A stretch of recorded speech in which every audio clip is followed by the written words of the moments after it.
I hope these AirPods don't die.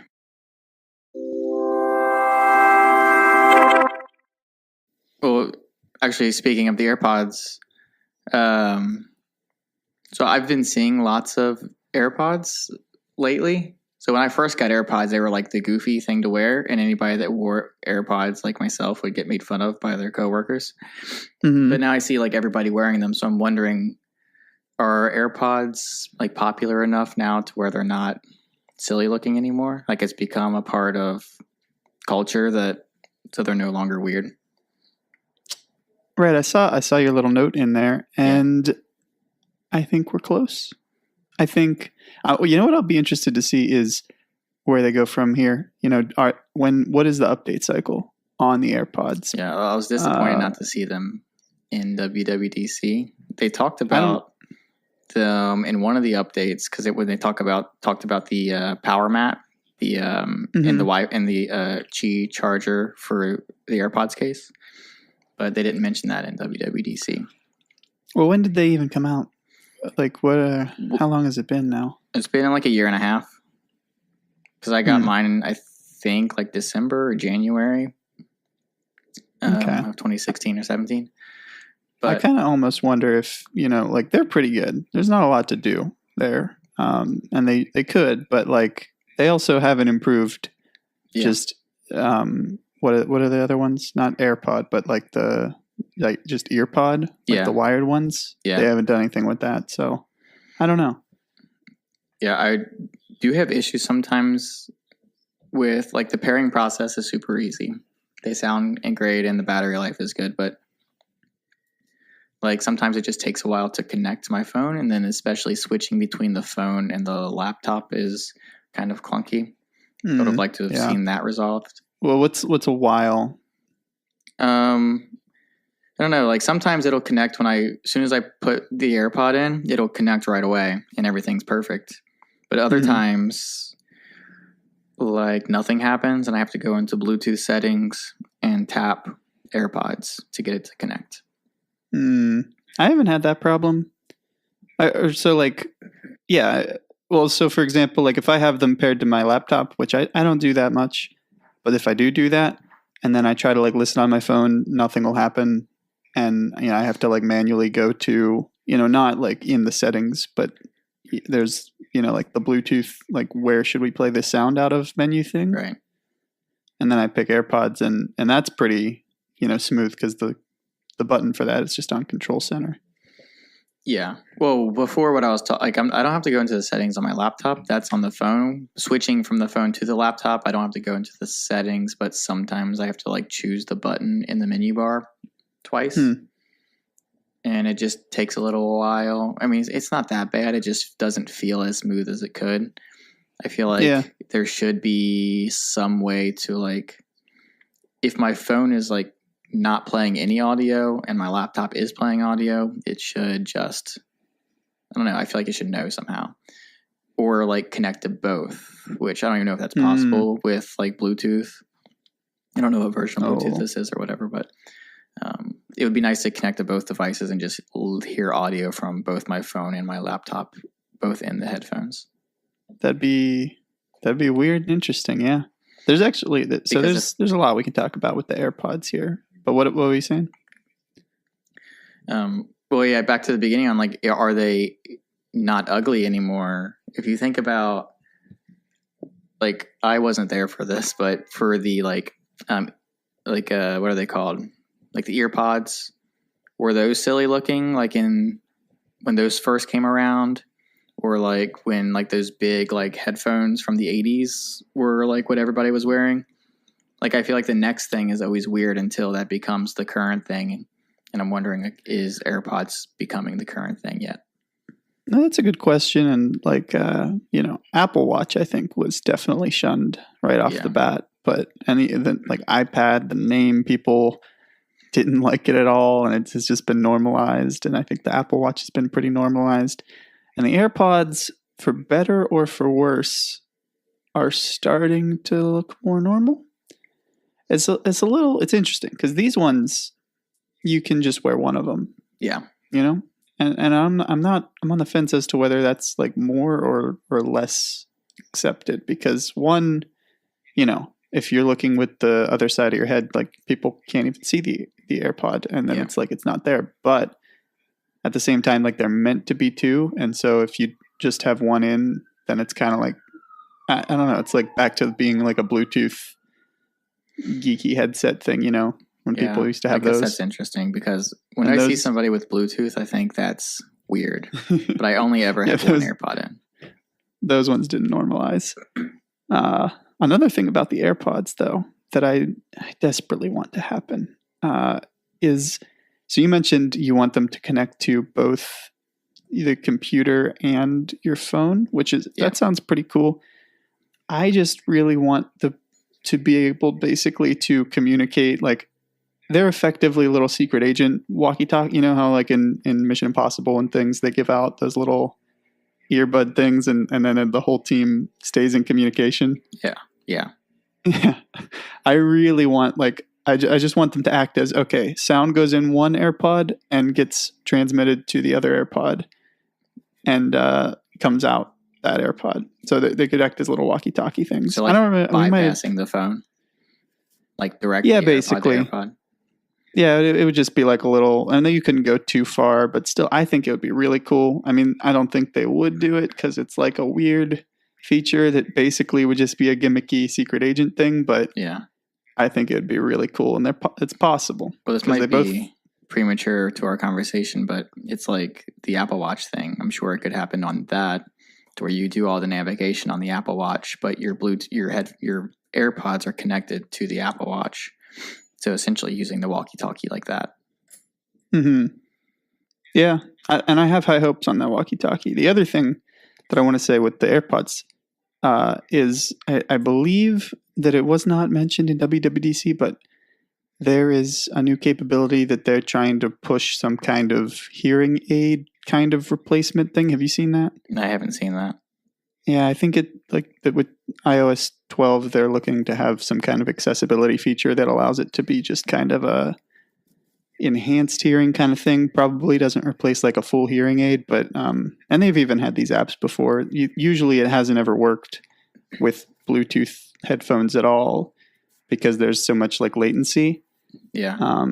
So if it has to go to the phone and come back to the EarPod or the AirPods, then it's not worth doing as a third-party app developer. But Apple, I think, has figured out a way to do it. But so there's been these apps for a while where you could use the plug-in headphones, and it would just amplify sound and put it into your ears because, I don't know, just for whatever reason, there's less latency when it's wired. Yeah. And I think Apple is basically going to do that here, where it just hears sound and just amplifies it into your ears. So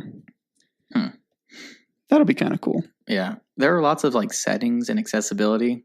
If you just like go poke around in the settings, there are lots of things for like hearing aids.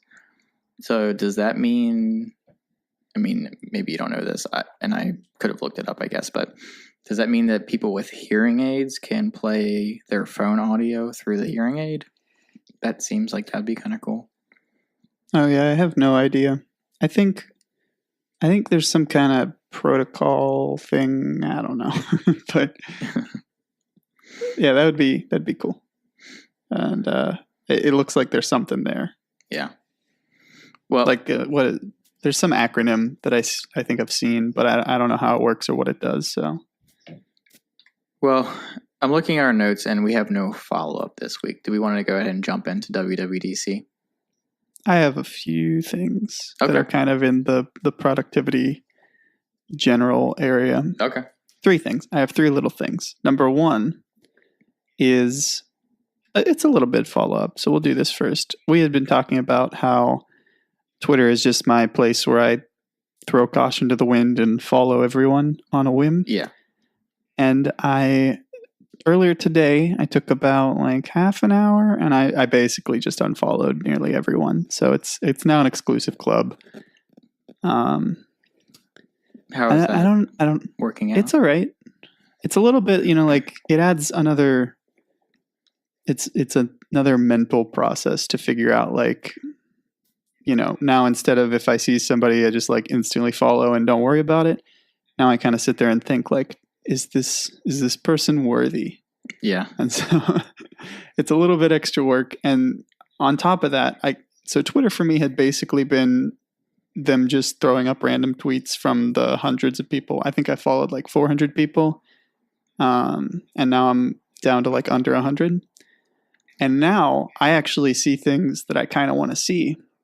Yeah. Which is actually a little bit of a problem, because really I don't want to see, I don't know.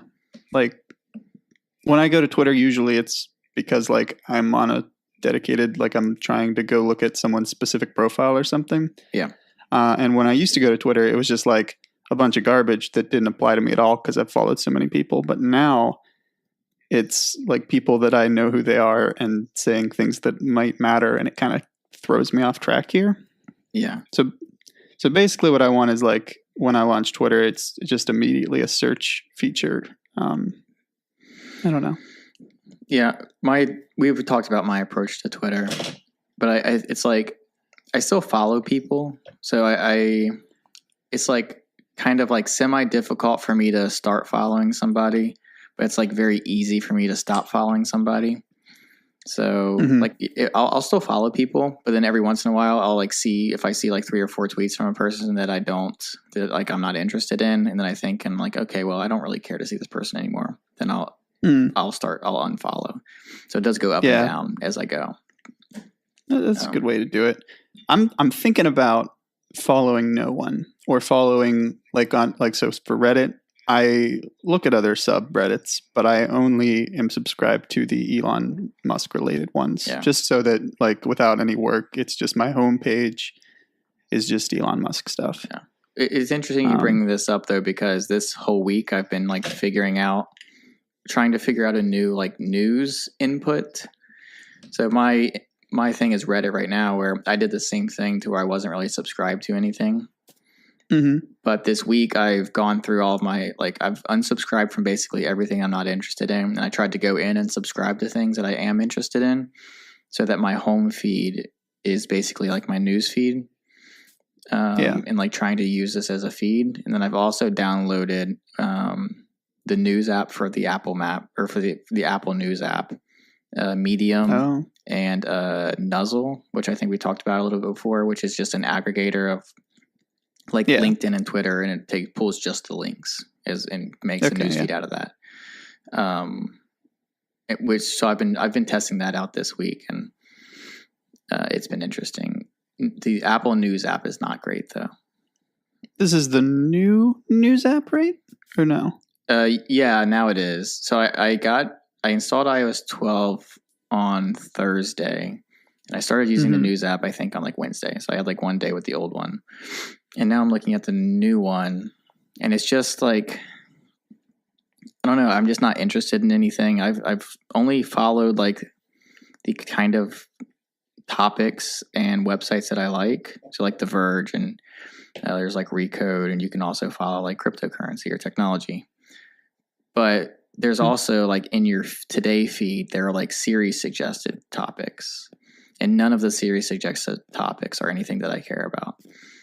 So it just like junks up my feed with stuff that Apple thinks that I want to look at, but I actually don't want to look at any at all. And then if I read something, or if I open it, it's like still there the next time I open it. So my feed is just full of things that I've either already read or decided that I don't care about. It's just like the same every time I open it. So it's just like very stale in that way. I have very little experience with Apple News. I mean, I opened it and I was like, nope. I don't know. Even just a dedicated news app feels a little weird, because it's like, just, if anything, through Twitter, through, YouTube subscript. I mean, it's a weird way to think about it, but like generally the things that matter end up trickling through these feeds, Reddit and YouTube and Twitter and things like that. Yeah. So that's kind of what dedicated news. Yeah, it's a little weird. I'll say Apple seems to be like, they're good at making an app that works well. News might be an exception, but they seem like they can make, an app that just works really well. It doesn't do everything. And so there's always going to be really good news apps that surpass Apple. But, like just thinking of like the Compass app, like it just works really well. It looks really good. Yeah. And it's not trying to do too much. So maybe news is a little bit less good. Yeah. I was playing with the tape measure app the other day. So they've like Sherlocked tape measure apps because that's like the only AR app in the App Store, really. Like that's actually useful, or these like millions of tape measure apps. But it does work well. I wonder if they had some kind of motivation there. I don't know. Yeah, I don't know. Like, I would rather them, which they did do this with the QR code thing. So I've always wondered, like, why are not all of the like camera exclusive apps just not parts of the camera? Like, why do I have to have like 4 different apps that pull up the same UI, but like do different things? So they've built the QR code scanner into the actual camera. I feel like the measuring thing should just be in the camera too. Like the camera should be kind of the interface, but what you do with that should be different, like modes or whatever. So one should be obviously like what we know what I mean. Yeah, it would be great to have that, like a unified camera. Yeah, with all of the apps and utilities that you could do with the camera. You don't have to have so many apps for it.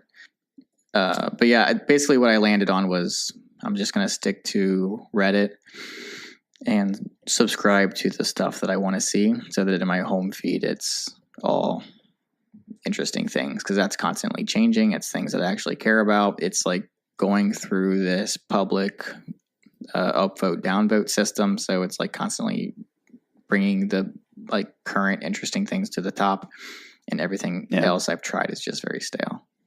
Yeah. So I think that's the way to go. But so yeah, I called my Twitter followers or friends or whatever I guess you call that. The one interesting thing that I did is rather than like normally what I'll do is I just don't like information loss, you know? So if I unfollow these people, they're just gone. There's like no record that I'm aware of that Twitter keeps of like who I used to follow or whoever. Yeah. I don't know. It just bothers me because it's like, I don't like taking actions that are just going to remove information. And, you know, like what if I want to look up one of these guys and I followed them for some reason a while ago? So what I did, well, normally I would just probably take a screenshot, you know, or as many screenshots as I needed to take to just get all of the followers. And then it's not graceful, but like if I really need to, in a worst case scenario, I can go manually find the person. Yeah. But what I did here is for like a different project, I just happened to have a little script that I had written in Python that will take an account and it will go and look at all of the things that account follows. And then it will just scrape everything. So I just ran that script and it took like 5 minutes. Well, it ran almost instantly, but I had to modify it a little bit. And it just spit out a CSV file for me. And so it has the handles and the names and the descriptions and like if they're verified or not. Oh, wow. And like most recent activity and like, I don't even remember, like location and just any piece of information when they join Twitter, which like, why would I use that? I probably won't, but it's pretty good because now I have like a really detailed, really searchable record of who I used to follow. And that's pretty cool. Like, again, that's why Twitter, like, what Twitter probably does better than any other social network is allow you to do stuff like that. Yeah. That sounds like really Snapchat. Cool. Yeah. I don't think you can automate anything on Snapchat at all.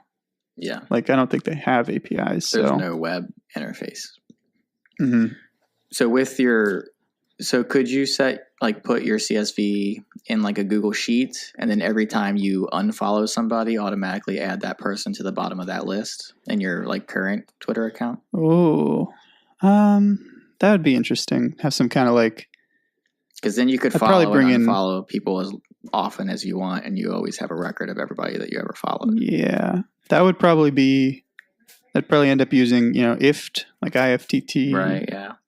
Yeah.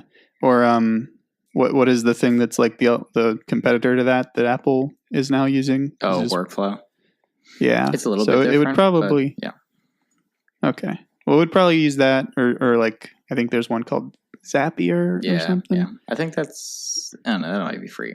I feel like I remember that being paid, but yeah, I've generally not touched these things and that's the thing is, so this is like, it's not super complex code, but it's like really hard to program with a web interface or whatever. So I don't know if, obviously I could just set up my own like server thing or whatever, but then that's got to run all the time and just like, I'm not going there. So if anything, I'd have to figure out some way to get it to work on one of these little if this then that type platforms.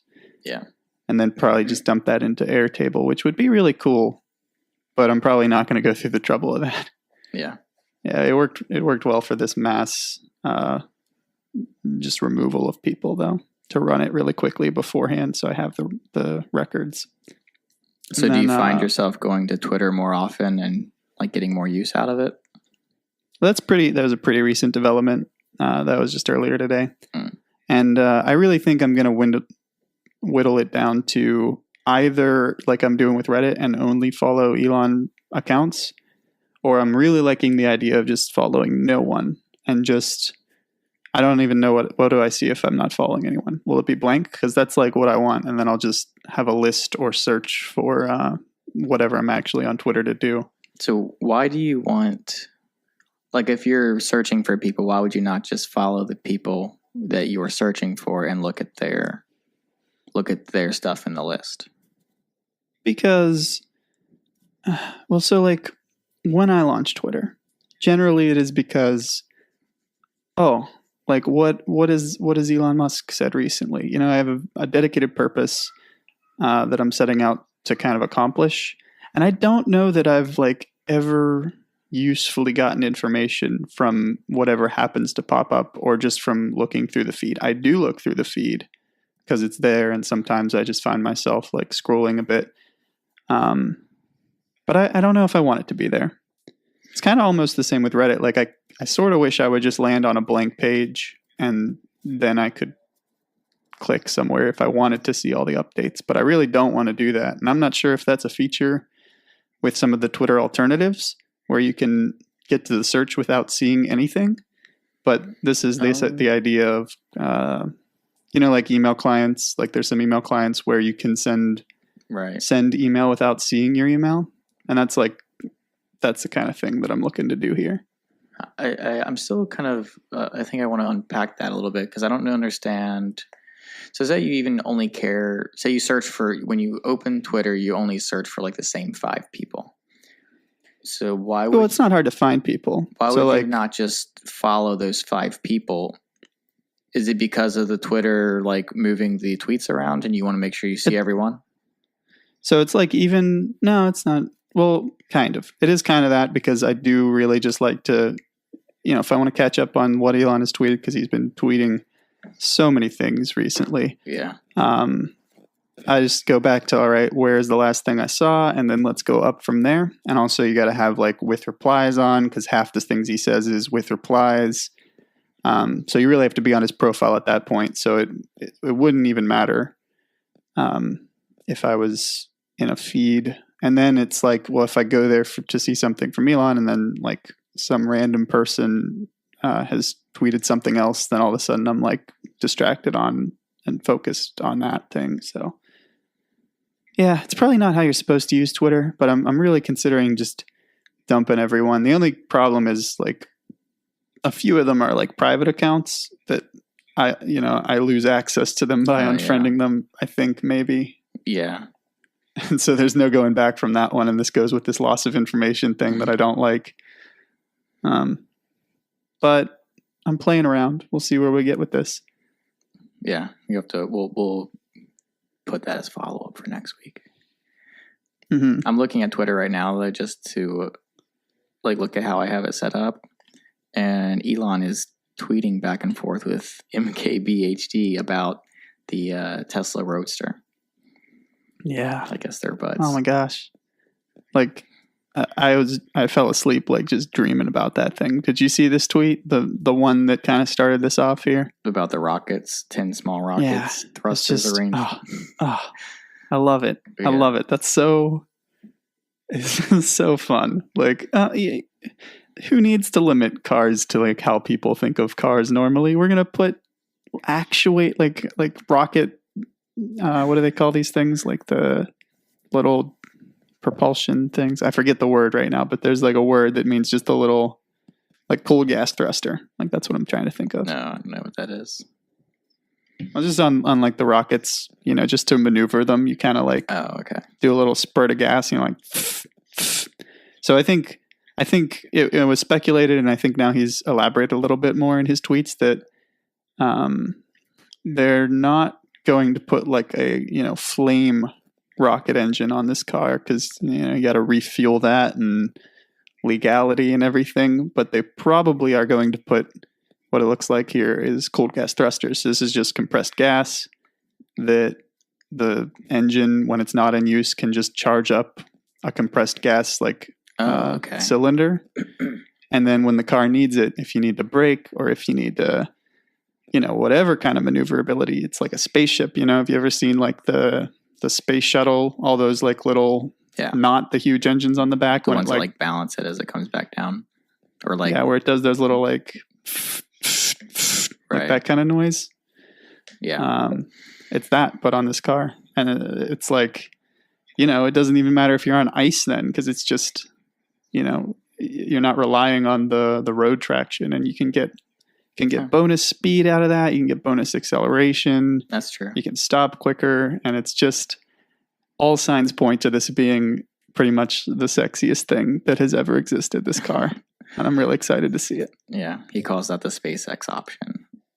So can't wait to see. Yeah, and I'm over here like, if you're spending the money on the new Roadster, I don't know how much the SpaceX option is going to cost, but like, what kind of a monster do you have to be to not get that package that has freaking rocket engines on? I know, it's $250,000. It starts out at $250,000. So if you're spending that much, yeah, so you're rich and you don't care. And even if it's like double, or I don't know, like even if it's 500,000, are you not going to get the? Like, I don't understand why you were buying one in the first place if you're not going to get the rocket engine package. So I don't know how true this is, but I think it was MKBHD that even said this. But somebody like, I guess you get discounts or you get money off whenever you recommend somebody to buy a Tesla. And somebody recommended so many people, like some YouTuber, that they got a free Roadster. I have to like look that up more to see how real that is, but. Yeah. I don't know the numbers, but there are like tiers where if you recommend enough people. And so one of the prizes, it's not even just like free stuff. It's like cool prizes. So one of them is you get to drive the boring machine. Oh, really? And yeah, and then like I think the ultimate thing is a free Roadster. And I don't know how many people you have to refer, but you pretty much have to be famous. Yeah. Yeah. But you know what? We've got to get famous so that we can do that. Yeah, well, we're well on our way here. Everybody, if you're listening, and you totally recommend you go buy a Tesla Roadster. Yeah, 30 minutes into our podcast, and we're like through kind of follow up. Well, that's okay. We can cut things. We can make it 2 things. I got more though. You want to do more? Yeah, we can do one more. All right. Well, so Twitter got called. As a little aside thing, I found myself a lot of times pulling down. Is this the same on iPhone 10 where you pull down and it gives you the recommended like app that it thinks you want to use right now? Yeah. I found myself doing that like a lot, and like I just pull down and kind of like pick one or something. So I turned that off right now, and I'm kind of liking it so far. There's a little switch in there where you can just not have it suggest apps for you. Yeah. So I did that. I get a lot of use out of that. Out of it being there? Yeah, because, we use our phones differently. So you have all of your apps visible. But for me, like 80% of my apps are in the folders. Right. So I search for everything that's not on the home screen. And if I'm searching for it, like I'll obviously look at the Siri suggestions before I start typing. And it's usually there. So I use that a lot because whenever I need something, I just pull it down to start searching. If it's not in the list, and then I type it out like I typically would. Right. So I do have like a quarantine folder that's like that stay away from this folder as much as possible, and it gives it a way to creep out. Like those apps can creep out when it's in the Siri suggestions, and yeah, mine are all pretty get toable. So I turned it off. It's working all right. And my last interesting thing that I'm trying to do is like a productivity thing. And it hasn't really worked yet, but I thought this was kind of fun. Is so like I was saying at the beginning here, I had to go get my phone screen repaired the other day. Yeah. Because I dropped it. It was a very not tall drop, but I think it like spun and hit something just right, and it was pretty shattered. So I went to Apple. It was like a same day repair over like 3 hours. I had to wait there, but I had my computer. It was actually pretty interesting because I even went and got some food like in my car, but without the phone. So it was like a really interesting experience to like find where I was going without it. Yeah. And but anyway, for context for everybody. Yeah. But so Apple took it, they fixed it over the course of 3 hours. But when they gave it back to me, it comes in this little box that is like just the size of the phone. Yeah. And I went back to them and I asked them to give me one of those boxes because they take it out and they don't give you the box when they give you back your phone. But I saw them. I know they exist. And so I was like, Apple, please give me one of these boxes. Because basically, I don't want it to protect the phone as much. I just want like a barrier to use of the phone. Mm-hmm. So my alternative to that was that I went and bought envelopes. And so now it gets put in a sealed envelope like between use sessions. And it's just like another little thing like, I gotta rip open the envelope to get to this thing. Like I want to use it. So this is out of wanting to use your phone less? Yeah. And I almost wish, like, I'm a little bit surprised that no one has created a case where the purpose of the case is to either track how much you use your phone or limit how much you use your phone, because it doesn't matter as much now because it's going to have these features in iOS 12. Yeah. But it would have been really cool to see a case that somehow just recognized, basically if the phone was on versus off and just took like counted those minutes and just, it could be relatively simple. Did we talk about Her at all? In the movie Her? I know of it. I have never seen it though. Well, just in that movie, like his phone thing, I mean, he also has like the earpiece and talks to it a lot, but the physical like thing that is sort of what replaces the phone, it's like a hinged, like it almost looks like a locket from the 50s or something. Uh-huh. And it's cool because it's like not a phone form factor, and it doesn't have to be because it moves towards like a more human centered design kind of thing. And it would be really cool to see someone create a phone that's only purpose is like, one, still look good on this phone, which alone I haven't really seen too much success. So that'd be cool. But two, just make it harder for me to use. Like make it look like a journal or something. So I have to like flip it open. Like that's fine because like the feature would be difficulty of getting to the phone. You could buy, because the phones are like fairly symmetrical on the, I don't know what that would be, the Z-axis. You could put it in a phone case just upside down so that the back of the phone is facing where the opening of the phone should be. Then that would create like a resistance. Like it could even be one of those ones that you have to like slide on and off to get off, like not that you just pop in. And that might do what you want. That's actually a really good idea. I'm gonna write that down because that is pretty much what I want here. All right, so we just recorded for another like 40 minutes, and I realized that my mic was not recording. So I guess, should we just jump right into WWDC? Yeah. Let's talk about I don't know, like did it meet your expectations, Gil? No, not mostly. I mean, it was I think it was a fine WWDC, but to go over again the things that I wanted a good Siri, which we kind of got. So we got like API support, and we'll talk more about that in a little bit. But we didn't really hear anything about like, is Siri actually better? Or the biggest thing for me is just saying the wake word, which I'm not going to say because my phone's over here and it might actually work this time and mess up my recording again. Mm-hmm. But saying the wake word actually work.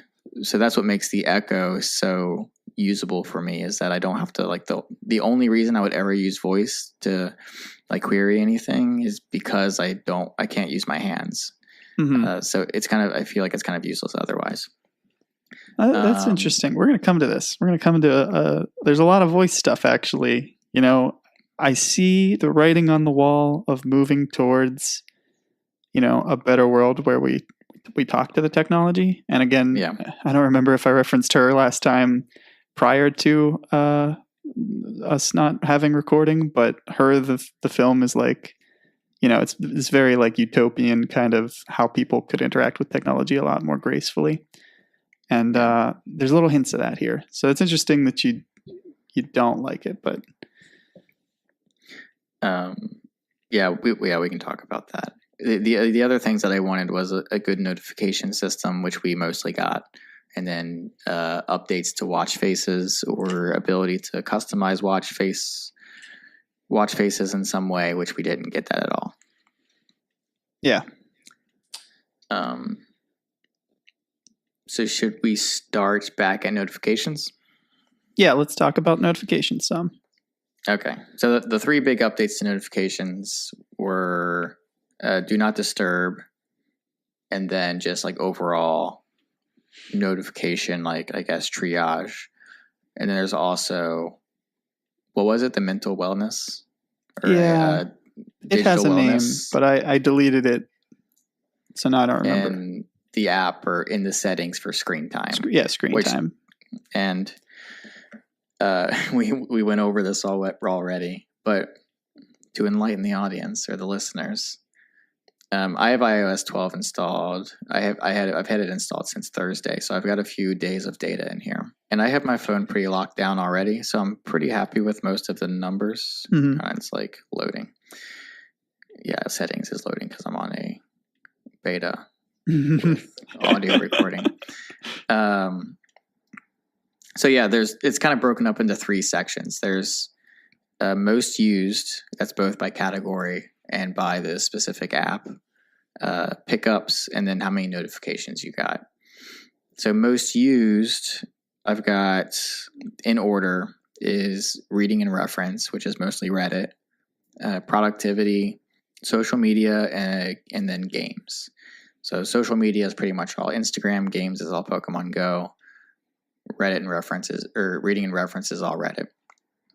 So yeah, I'm happy with that breakdown.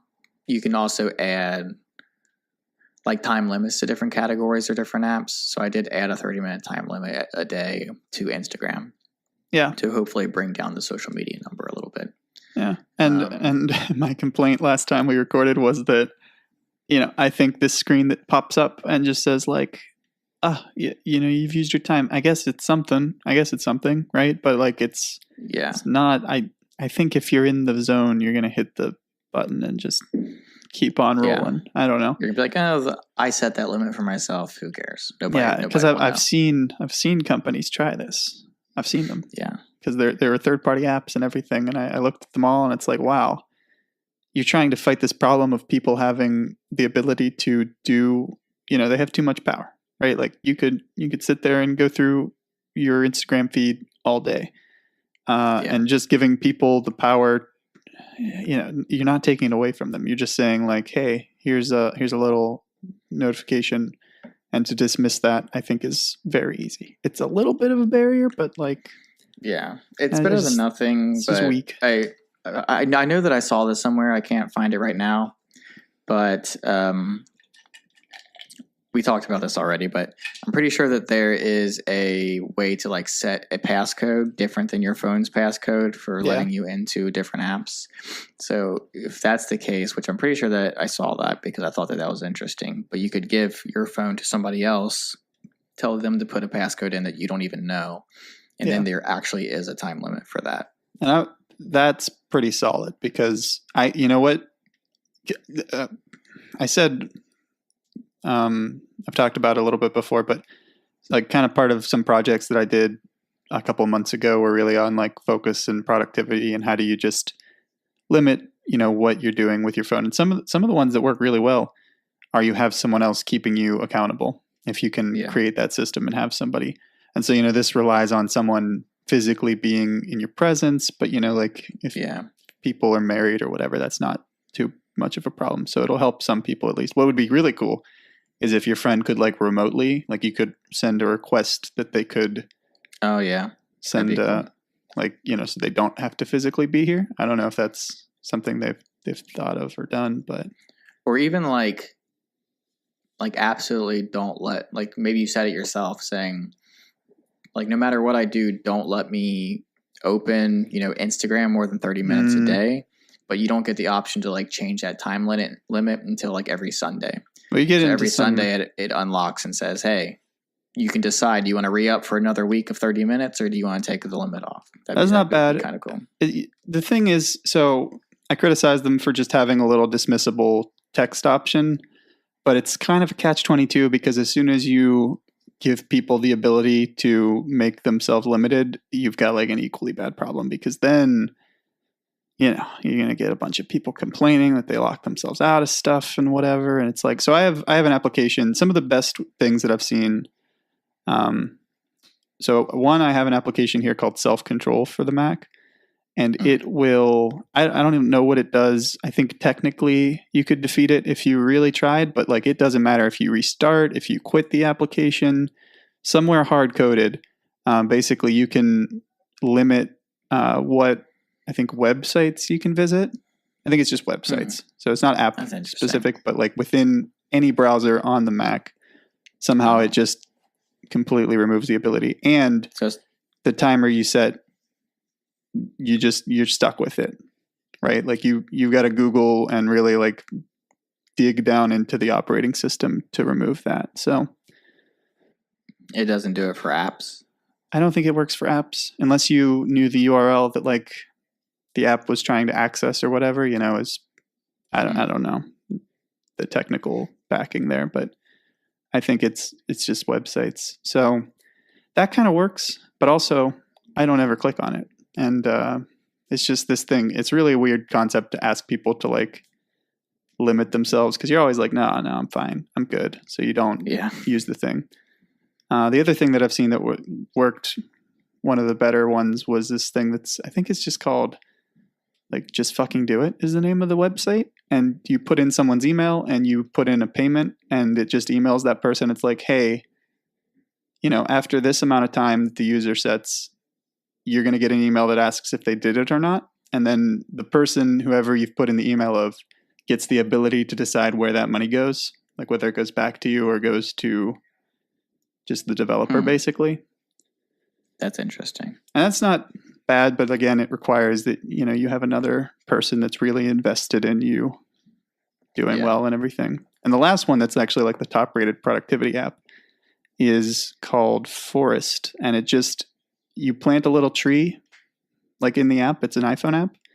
Yeah. And then if you leave the Forest app, it can tell somehow that you're not in the app and it will kill your little tree. And there's no repercussions other than your little tree dies, but it's just so kind of gamified and cute looking that apparently it works for people. Again, I had limited success because what do I really care if the tree dies? But if you get into it and you get into the groove of like having several days in a row where you've planted a tree and not killed it, and it's kind of one of these habits where if you go 7 days, like the 8th day, you're really going to not want to kill that tree.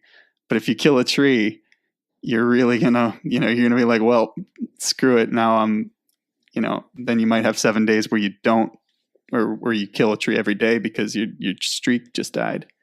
Yeah. The more you use it, the more it works. Yeah. So just in summary, it's weak. It's a very tricky problem. But this passcode thing has some promise. Yeah. And just to like finish going through the screen time stuff, I'm pretty happy with my notifications pickups. It's 138 since Thursday for messages, 35 for my to-do app, and then like messaging, weather, and calendar. I have my notifications pretty locked down, but the depressing number on here is how many pickups that I have. Yeah. So on average, since Thursday, I pick up my phone every 7 minutes, which seems like insane. But it's much higher. It was much higher during the week, which seems surprising. Yeah. So Saturday and Sunday are a little bit lower. But maybe that's because I'm at work and I'm like, I don't know, pick it up every time I like walk somewhere. Yeah. But cool. Yeah, every 7 minutes sounds like a ton. What's cool that you mentioned that there is a widget, which sounds perfect for this. Yeah. But unfortunately, the widget doesn't have pickups. It just has your like breakout per app. Right. But I'll have to submit like a little feedback ticket because I would like that's kind of the more interesting number to me is the pickups. Maybe because that's the one that I'm suffering in most. Yeah. But screen time seems like because you can set, like I mentioned, you only want 30 minutes for Instagram a day. You could set that, but there is no setting for how many times can I just pick up my phone in a day, or at least give me a warning or say, hey, you've picked up your phone 50 times and in the past 20 minutes, maybe you should slow it down a little bit. Yeah. Well, and so, I think it would be basically my gripe here is that with screen time, they sort of have neglected use of the phone as a whole. And they even go as far as to categorize different. So you can do app specific, you can categorize by like kind of app, but they didn't take it like to the fullest extent and make it so you can just blanket cover the phone and say, limit the number of hours I can be on this phone as a whole. I wonder if you maybe set no, I don't think that would work, but maybe you could set like limits on every category of app or something. Like overall. Yeah. Well, it'd be cool if you said you've used your phone more hours than you wanted to today. Or even better, I think the most powerful thing would be you have looked at this more times than you wanted, or you're over your rate of looking at your phone. Yeah. There are some times where I just okay, I'm not going to use my phone for X period of time. So it would be nice for those times. That's why I like flying, when I'm going traveling somewhere. The best part of getting there is being on a plane to where I can't do anything on my phone. It's just kind of nice. But so if you could kind of do that without having to get on a plane, and maybe the only thing that works is the phone, just for emergency reasons. Yeah. That would be a nice thing to do. Maybe every Sunday, just don't let me use my phone at all until 5 p.m. That'd be interesting. You run into again, this thing of are you really going to obey that, or what really is going to stop you? And when it's on such a scale that Apple has, you can't just have a button that says, lock me out no matter what I do for the next 5 hours, because then you're just going to get people showing up at the Apple store. Side note too, I was at the Apple store the other day. Apparently, because I got there just early by happenstance, there were 20 people waiting to get in there. And there's no reason. Nothing happened. There was no product. Day. It's just, that's what happens at the Apple store. It was, it might have been a Saturday, I think. I think it might have been yesterday. That's weird. So at least it was a weekend. But I guess people are just ravenously waiting to get into these stores every weekend, at least in the morning. It's not just for iPhone launches. Yeah. I was like, what is going on here? Is there free stuff? I was at the grocery store today and I hear a beep and I turn around some guy's phone's beeping. Some guy had a beeper at the grocery store. He picked up his beeper and looked at it and put it back on his little holster. I was surprised. Did I jump into a time machine on my way here? What's going on? I'm surprised those can still work. I know. It was very weird. Huh. But so here's another thought that I have on kind of this. So again, we're talking about the screen time, we're talking about notifications, and we're talking about do not disturb. And what would be maybe interesting is how there's these child limitations, you can lock down your kid's phone or whatever. Yeah. I wonder if I could have my friend pretend to be my mom or something like that. Yeah. I'm sure you could. Yeah, that would definitely work, but you would have to, I'm pretty sure you would have to add your accounts as a family plan sort of thing. Do you think that's how it's set up? Because those those exist. There's some kind of child stuff. Well, there's so my wife and I are on family account to where you share purchases and certain subscriptions and iCloud Drive and stuff like that. So there it has your account would have to be associated by this like family account with somebody else, and then they would be able to set you as their child. Okay.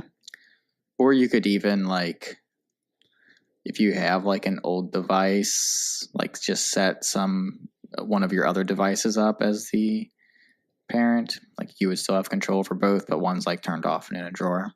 Mm-hmm. That would be interesting.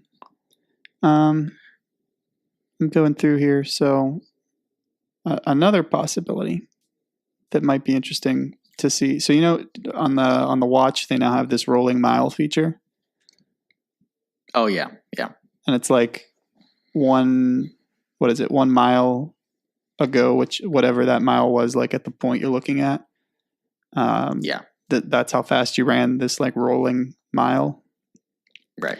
I think that would be cool in this notification mechanism where it's like in the last hour, whenever you look at the phone, this is how many times you've unlocked it, show you something like that. So this is your rate. This is your total amount of times open like today, and then total amount of hours looked at the phone as a whole. So those are the things I would like on the highest level. They actually do have that. So they have what? I'm looking. I mean, something like that. I think. Oh, the rate. So I'm looking at the widget right now, and the widget has the breakout by like category, but then at the top it says you're an hour and 40 minutes below average. So I've used my phone total.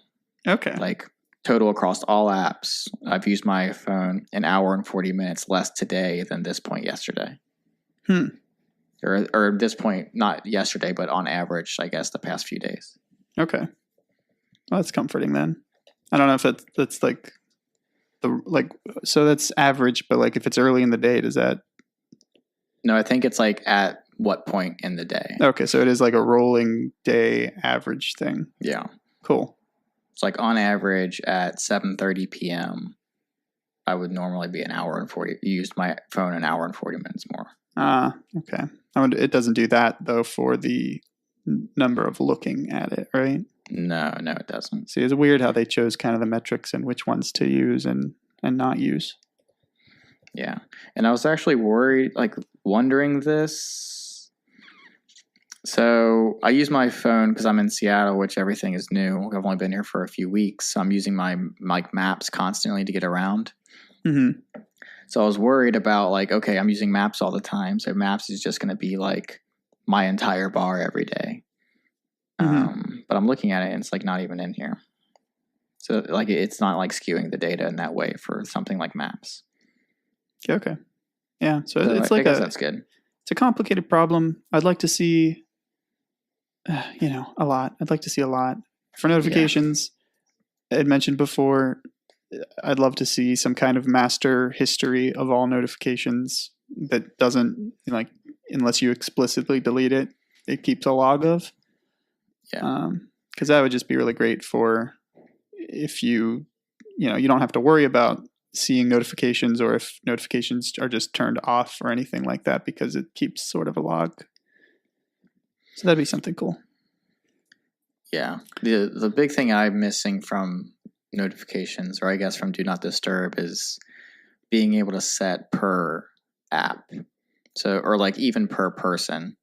So, for example, I have my Do Not Disturb, basically the bedtime feature, which is from 10 p.m. till 7 a.m. the next day. Every day it goes on Do Not Disturb. And before that worked fine. Aside from the missing features I'm about to explain. But now the change in that is bedtime mode, which doesn't even show any notifications. Mm-hmm. So it mutes them, but they're also, when you wake the phone, there's not a list of notifications on your screen until the next morning. Then you'll get them all at once. But the missing thing is, I want to be able to whitelist my wife. So if it's past 10:30 and my wife calls or my wife texts me, I want to get that notification. There's not that granularity. I think you can, if she is, there's a setting where if you have it set to only let the favorites through. That's for phone calls, but not for text. Is it not for text? I didn't think it was. Yeah. But it does at least do that for phone calls. So Yeah, it'd be better if it had more options, but it is there, sort of. Yeah, or I would even like the per app, per person, something like that. Just like these are the people that can always contact me or whatever would be nice, like across the app. But okay, so let's go into the next kind of things here. Let's just talk about things for Mojave, which So here, let's start small this time. So we've got Quick Look and Finder. These are kind of like, and how about we throw screenshots into that too? So those are kind of like the three more boring things about this update. Do you have anything to comment on those ones? I didn't. What were the updates? So the update to Quick Looks was just like adding the editor and stuff into the Quick Look, which that seems confusing. Like that's basically the preview app now. So why even have the preview app? Yeah, it's a little weird. But I'm not complaining exactly. I think it's going to be general and it's going to be better. So I just thought that was just like redundant. But what was the update to? What was it? Spotlight or? So Finder. Finder. I'm kind of remembering off the top of my head here. I know part of it is now it has these like actions suggested in the corner, and you can create your own actions. And so it's like select multiple pictures, and then you can just click make a PDF kind of thing. Really? And there's a new view that I don't really understand how it's different than the gallery type view that they had before. I'd have to. Yeah, I did see that. It looked just like the gallery.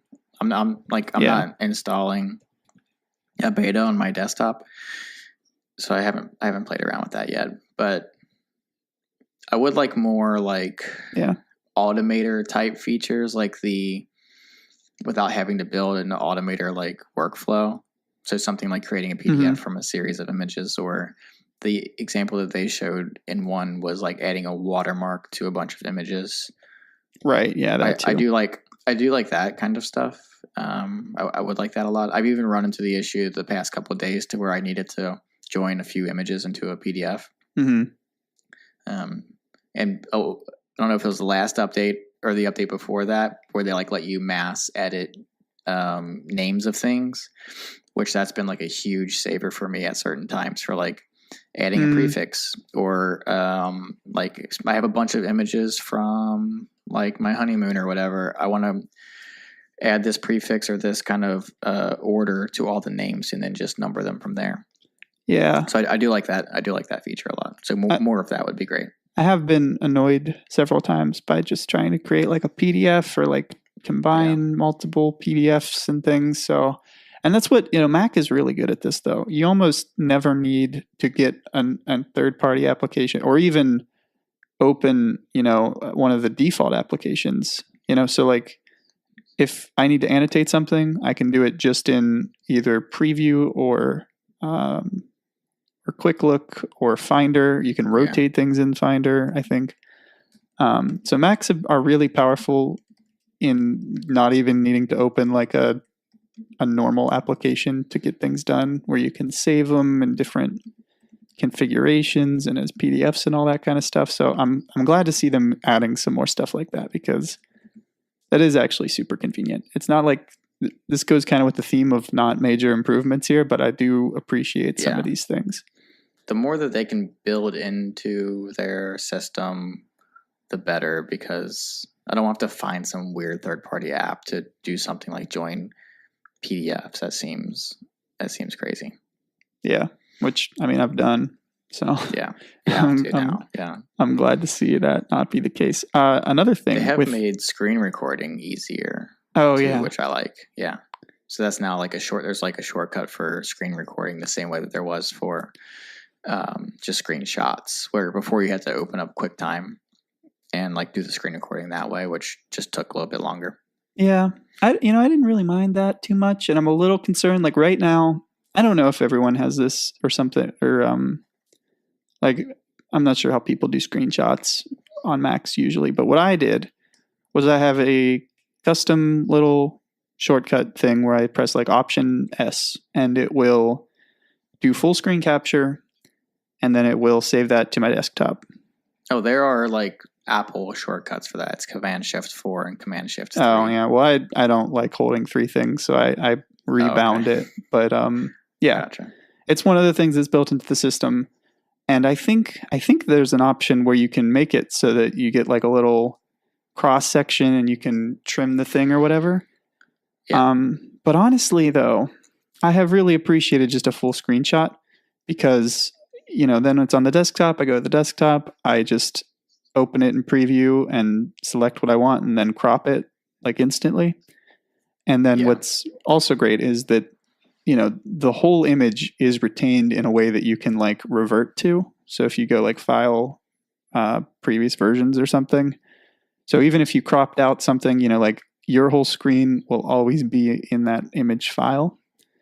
And I've really liked it. And it's instant. Like I can just screenshot like as quickly as I can do it. And I'm a little bit afraid that this new screenshot interface is going to add, I don't know, complexity. Yeah, because now there's this thing where there is in the iPhone to where when you screenshot it, it shows up you get in the bottom right for annotating and cropping and things like that. So I doubt that that's going to retain any history of the file. Yeah, once you save it from there. I think it's great as it is. There's some appeal, I guess, in the new system. I don't like how they did, like what they did to the iPhone. It doesn't exactly bother me because sometimes the thing gets in the way, the little preview thing, and I kind of swipe it out. Mm-hmm. But I don't ever use it. Do you? Yeah. Sometime, I mean, not that often, but when I've needed it, it's been nice that it's there. It's been weird because if you do a screenshot and you say, like, can't you go in and then I'm trying it right now. Like if you do your modification, then you hit done, it'll say save to photos or delete screenshot. Like, yeah, why would I not save it to photos right now? Like I took a screenshot. So I don't know. It's just the option to delete it. It seems like it adds another step. I use that for like, say I needed to send you a screenshot. Mm-hmm. I could take the screenshot, send it to you, and then delete the screenshot like all in the same like drawer. Oh. So I'm sending the screenshot. I send it from the share sheet in that thing. Yeah. Oh, yeah. See, I don't know. That's kind of, it's a little weird to me because you can't add a message to the screenshot. You can't caption it basically. I don't know. Yeah. But yeah, screenshots might be an improvement. I've got written here. So Safari has some improvements. I don't know if everybody uses Safari, but I actually do. And some cool like privacy things that I like, and I'm not really even a comment on it. Just they figured out ways to make it more private, which is great. Like it's not going to affect me ever, but I guess somehow subconsciously it'll make my life better. But what they said about that is that like as a result, so they can make it more secure, there's going to be some like loss of support for plugins. Like they're not going to support legacy plugins. I didn't hear that. Yeah, it's because like the older plugins have some kind of vulnerabilities, and basically what that means is like the plugins that I have feel like they're going to just die because a lot of them I don't think are supported. Oh, I don't use any actively. Plugins. No, I have for really any. So I use Brave browser, but before that I used Safari. The only plugin I have installed is 1Password. I have one to block ads, one to maximize the YouTube video by default, and one to block every suggested YouTube video. So not a lot of stuff that I potentially will lose there, but like, man, is it going to upset how I use YouTube if I lose those two things that modify YouTube? Yeah, the plugin store, or like I don't know what they call it, but the plugin store for Safari, I've never found to be great. Mm-hmm. No, it's awful. So I just use 1Password, and then I use an ad blocker on Safari. I use Ghostery, but on Brave there is no. It just automatically blocks ads. But I will say I kind of like the limitedness of the Safari App Store. I don't know if they intended this or not, app but plugin store. But it's just like it has some basic things that will make your browser better. And there's not a billion things. The Chrome store is just like, you got 70 options for everything you want to do. And like Safari, it's like, there's one option, and either it does, it's possible to do what you want to do or it's not. So yeah, it honestly is, I kind of like that part of it. Let's jump back to iOS 12. And let's talk about, I want to talk about Siri a little bit.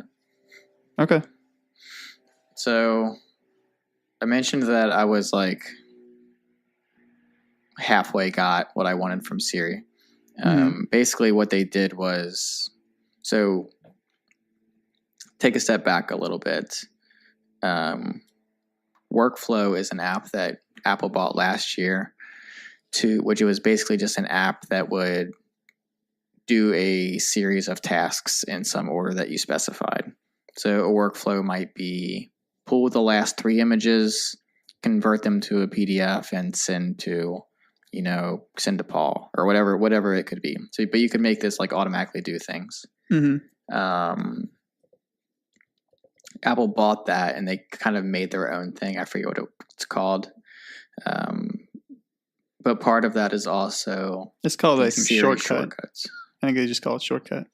Yeah. So there's Siri shortcuts, which can do that, but there's also like an API for doing it within apps. So you could do it for whatever the workflow is, or you could do it for an app, which is nice because it adds Siri API support to apps that didn't have them before. Yeah, let me tell you, this is probably. I mean, I like a lot of the things here, but this is the one that holds like a lot of potential for me, and I'm really excited for. Yeah, but the part that I don't like, and maybe this. So basically, there's like, you decide what the command word is for Siri to do whatever it is you want it to do. Yeah. That just feels, I don't know, that feels like the opposite route that Google's taking, to where like it's turning it back into just like a very like black and white. You have to say this exact command word and then it does something. It doesn't just like, no, it's not conversational. It's not like you can just say whatever and Siri will do it.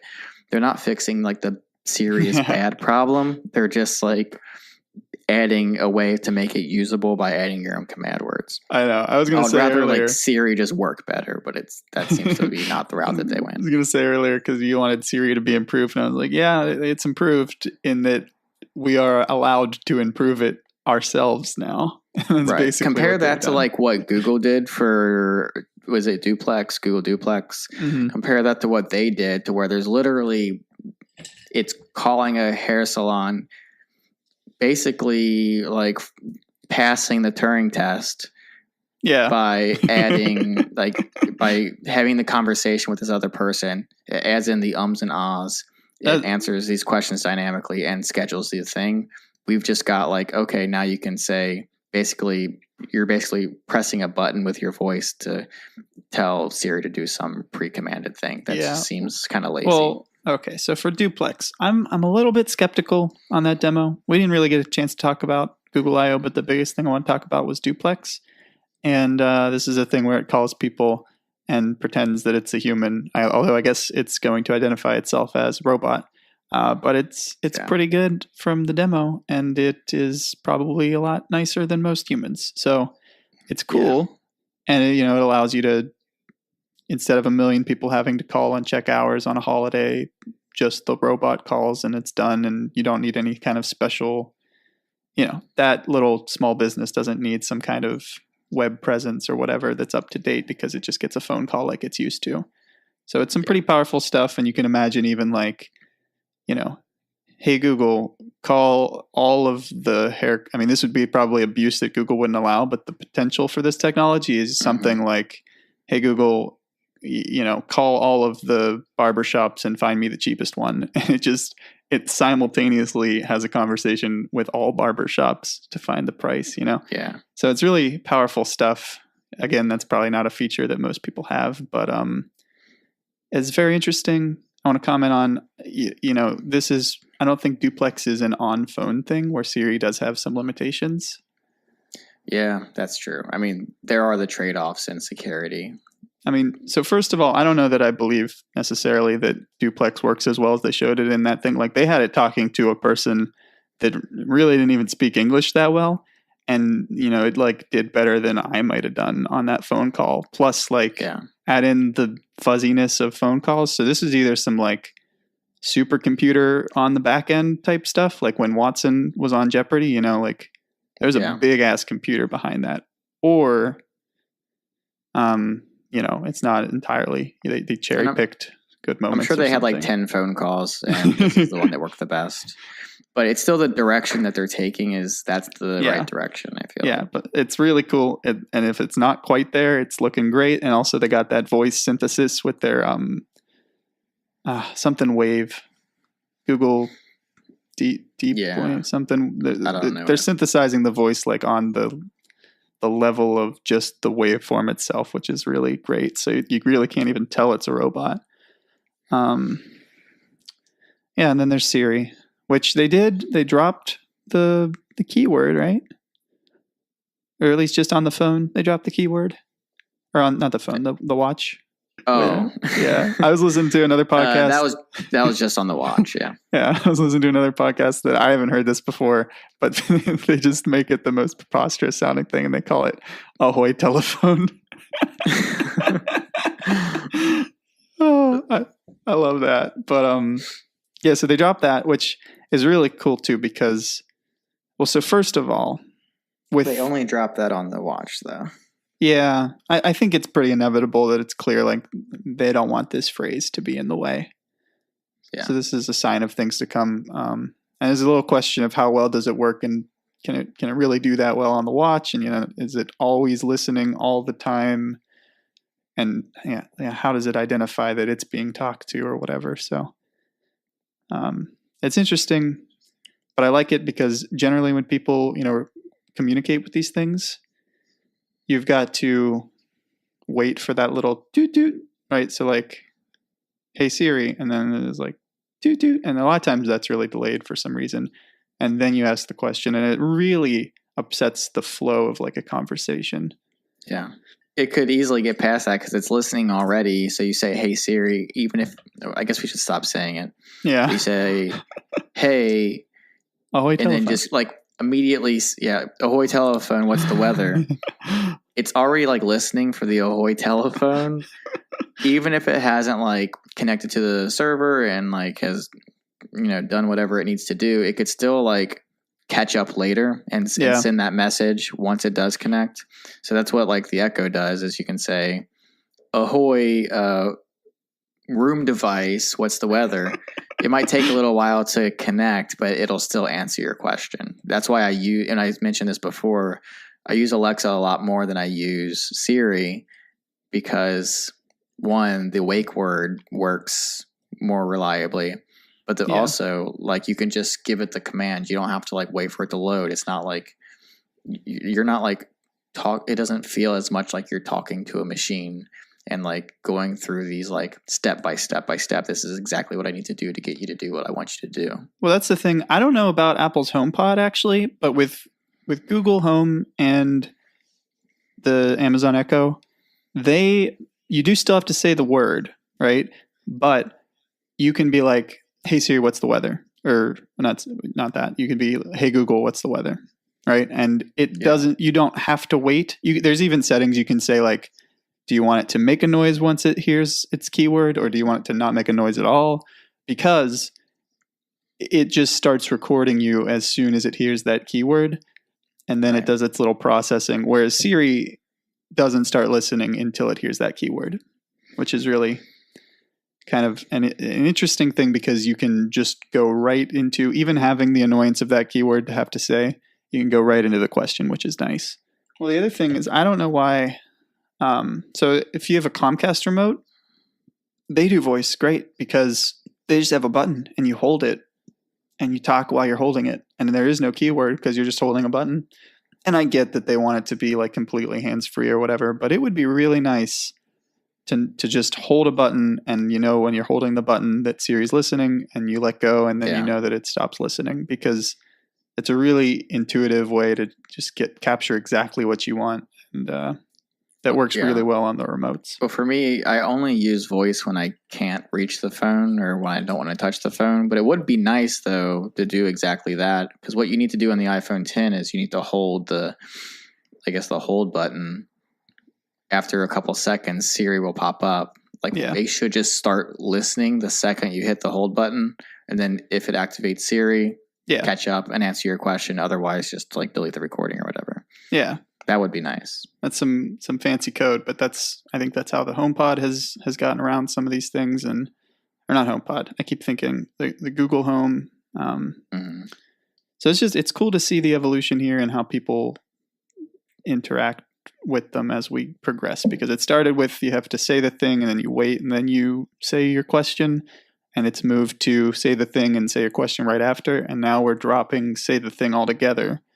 And at the same time, we've got these cool remotes that you just hold the button while you're talking, which honestly is kind of my favorite part, my favorite option. Yeah. I need to start using it on my watch more, because I think it works better on the watch. Just for some reason, I never think of that. Yeah. Well, I have it turned off. So the thing where iPhone used to only do Hey Siri when it was plugged in. And I had the feature on then, because I was like, awesome. If it's plugged in, it has all the power it needs. It can listen. And then if it hears its name, it can answer my question. And that was great, because it's usually charging in the morning or whatever when I asked it about weather and stuff. It has since transitioned to, there is no more option for listen while I'm charging. It's now either just listen all the time or don't listen at all. And I turned it off. I don't know how much power it uses to be listening, but I don't care, because it's more than zero power. And it's also kind of weird that it's listening. And especially the fact that I just don't know how much power it's using. And the same with the watch. I turned off just pretty much every feature I could on the watch. The watch constantly, if it rotates, it tries to turn on. If it hears Hey Siri, it turns on and listens to you. If at any point it's always checking your vitals with the infrared lights, and I hated that, because it is just draining power in 3 different ways, checking to see if you're doing stuff. Did I know that you had the watch? How long have you had that? Oh, I don't. I had a watch. I got an Apple Series 3. I went all out. It was the big one. It was Series 3. I got the data plan for the 3 free months. Free 3 months. I tried it. And you know what? It was basically, I felt like it was a shackle. And it's not really, it was just another way for notifications to buzz me. I also turn all that off. Well, see, this is the thing, is I really hated how I could go on about the Series 3. So, okay. It felt kind of like a shackle.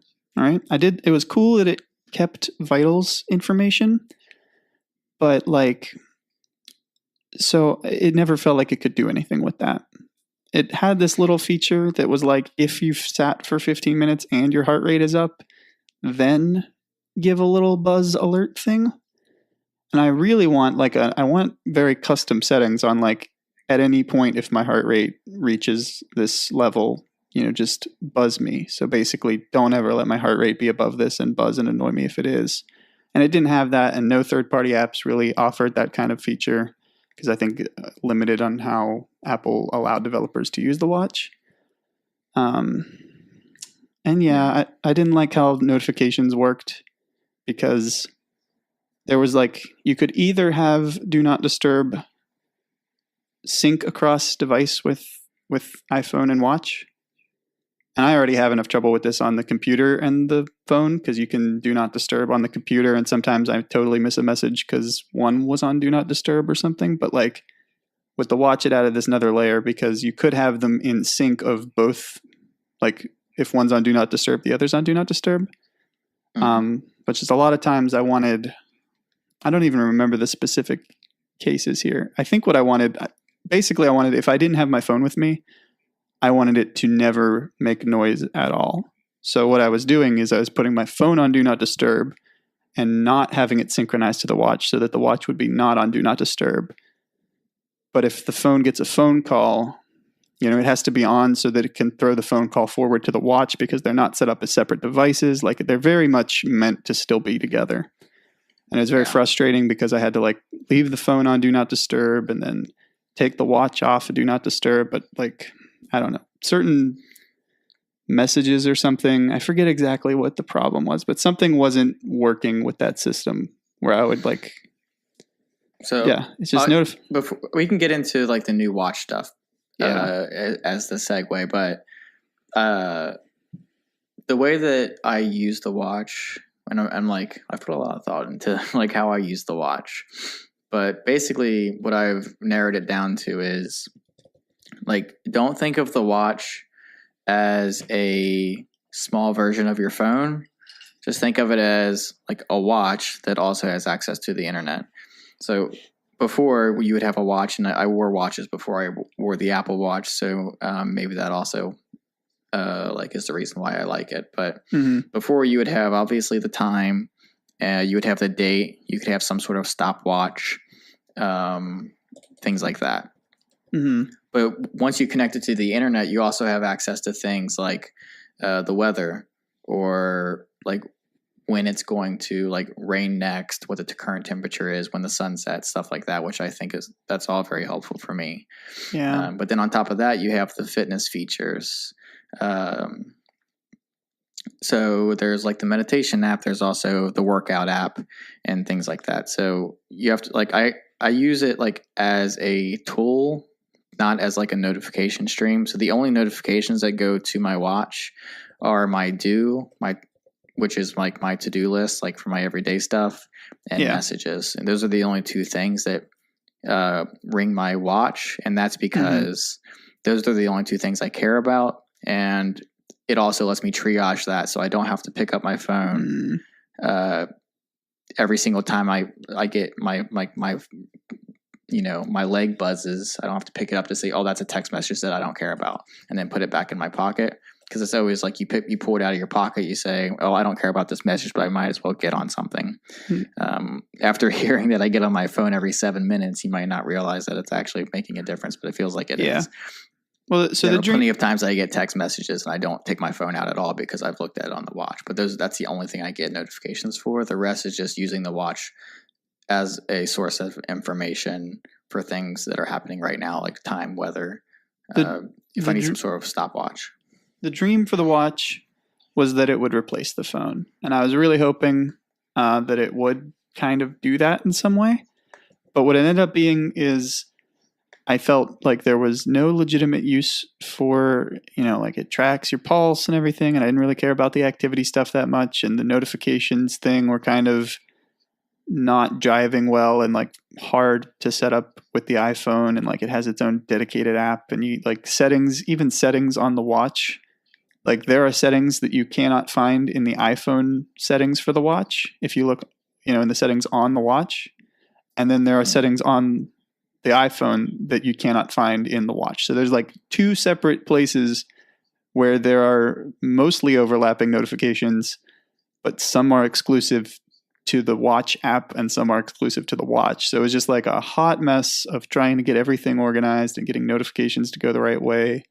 And it really just felt like, all right, you're not adding anything because I don't find really any of the features useful enough. And and this is also how I felt like I thought I would feel with the AirPods with charging, because I was like, it's another device that I got to take care of. But no, they do fantastic on the charge, whereas Apple Watch not only needs its own charger, needs to not be on my wrist, locks itself when it's off my wrist, and it's just a big complication to charge that thing. And also, like, I don't know, for some reason I cared when the Apple Watch was not at its peak. Like, I don't care with the AirPods as much. Yeah. Oh, and one more thing about the Apple Watch. It is nice that it also like authenticates things. So logging into your laptop, buying things, you don't have to do any sort of authentication like password or thumb scan or face scan. It's just like, because it's been authenticated and it knows that it hasn't left your wrist, it knows that it's you. So it just makes like, it opens up like a whole, like, I don't even think they've opened the door a little bit with like unlocking your laptop and stuff. But I feel like there's like a whole world of like different things that they could do with authentication in the Apple Watch from there. which I haven't heard much more about. The other thing is, so like, it's kind of cool that if it leaves your wrist, it locks, but like in reality, I don't care, and it's not ever going to affect me. And I want to be able to use it off my wrist.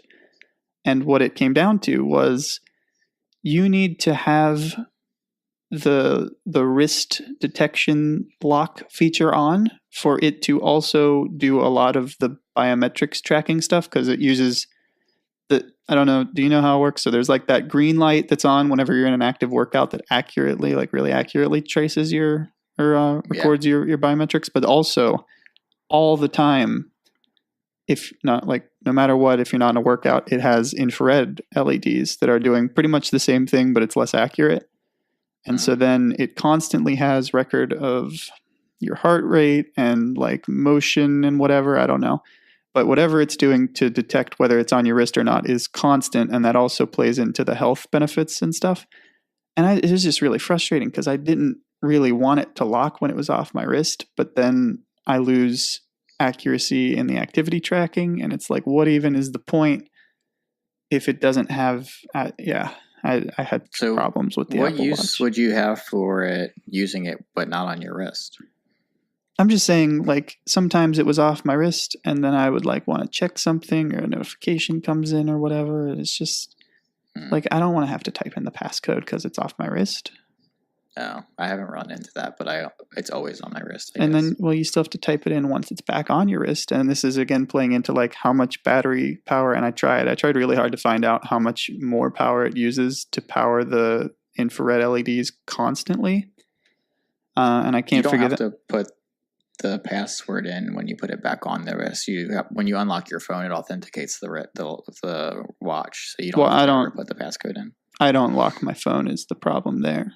Oh, okay. Yeah. So this is like Apple's ecosystem comes crumbling down because my fingerprints don't work with their things, and I don't have the Face ID yet. But like my fingerprints don't work with iPhone.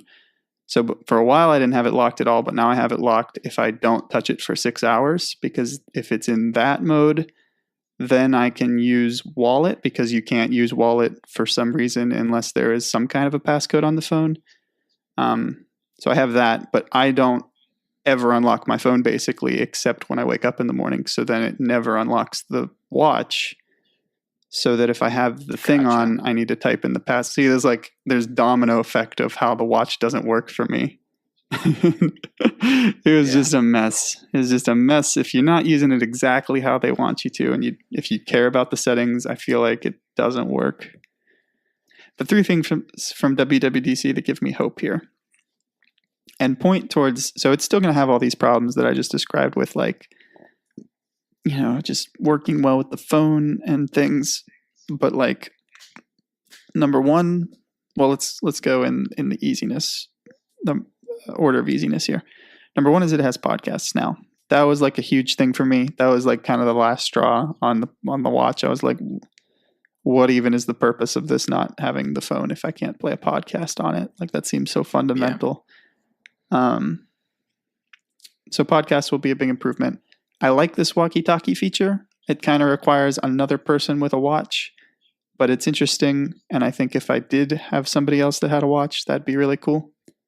Yeah, I would like that. I would use that. Because you're just like, oh, now we're having a little like walkie-talkie conversation. It seems like a really intuitive, good way to do it. And, those are little bonuses. Podcast is actually a pretty big deal for me, but like not fundamentally for the watch is how it works. But the shortcuts, I think, have the way to, like, this seems like kind of the direction they're trying to go with the future here. Yeah. The new features in the watch that I am excited about are like so there are updates to the workout app. So now you can like challenge people to competitions, which is interesting. But then there are a couple more workout types. There's yoga and hiking. But the best thing, which seems small, but it's the auto workout detection. Oh, yeah. So too often I forget to turn on the workout until like halfway through, or I like make it all the way home or I'm gone and like my workout is still running. So with the turning it on, if you turn on a workout or it realizes that you've started working out, it'll even like backlog like what the workout was when you started, and it'll add that to your workout. And then if you leave and notices your heart rate's going down, you're not doing as much, it'll tap you and say, hey, have you stopped working out? And it'll shut it off. So I like both of I like all of those features a lot. Yeah, that's cool. I kind of just don't care about the activity stuff. And I know that's like a huge part of it. So it's kind of why I got frustrated with it. But I that's pretty cool to have that. Yeah. I'm more on it for the podcast. Like, how can this replace a phone? And it looks like, while it's still going to be shackled to the phone, the ability to like create shortcuts, on the phone or wherever, and then use them with Siri on the watch, like that looks like it's going to be really powerful. Yeah. And I don't even know exactly how it would work yet, but I'm hopeful that will go somewhere. Where you can do a lot of things you would do on your phone, but just with, not even saying, hey, Siri, you just look at the watch and you're like, let's go home. And it's your kind of phrase, which is the other thing about the phrases. It's interesting that like, these are not exact phrases. I think in the slide or whatever, it said like, write approximately the phrase that you want. And if there's like some interpretation, like let's go home versus like take me home, that would be great. I hope it's not like just literal, this is the exact command you have to say. No, I don't think it is. And I don't remember how it, like, do you have to specify the app or? Yeah. Yeah? Yeah. So the way that it works, the way that I understand that it works is that the app would add like an add to Siri button. So you do some command, you hit directions home, a little thing will show up for add to Siri. Like, okay, do you want to make this a shortcut? You do add the shortcut, you record the phrase, and that's how it's added. Yeah, but you can also but then there's also like the workflow. Yeah, there's also like the whole workflow app or whatever they call it. I guess it's just also called shortcuts for like, in which I haven't actually seen. I don't know if it's in the beta yet. Mm-hmm. But for doing things like that. Yeah, I just think there's a lot of power there. It's a weird thing because this seems like a power user thing, So for them to go this direction, and it does seem like a bit of a step back because users have to do it themselves, and I don't know what to think as much on this one yet. Yeah, I am really excited for these shortcut features. I just wish they would have also made Siri smarter. Mm-hmm. Yeah, and it's kind of so like. Just to recap assistance, for a long, long time, I posted on Reddit one time where I was like, where the hell are third-party voice commands? Because Siri didn't do them.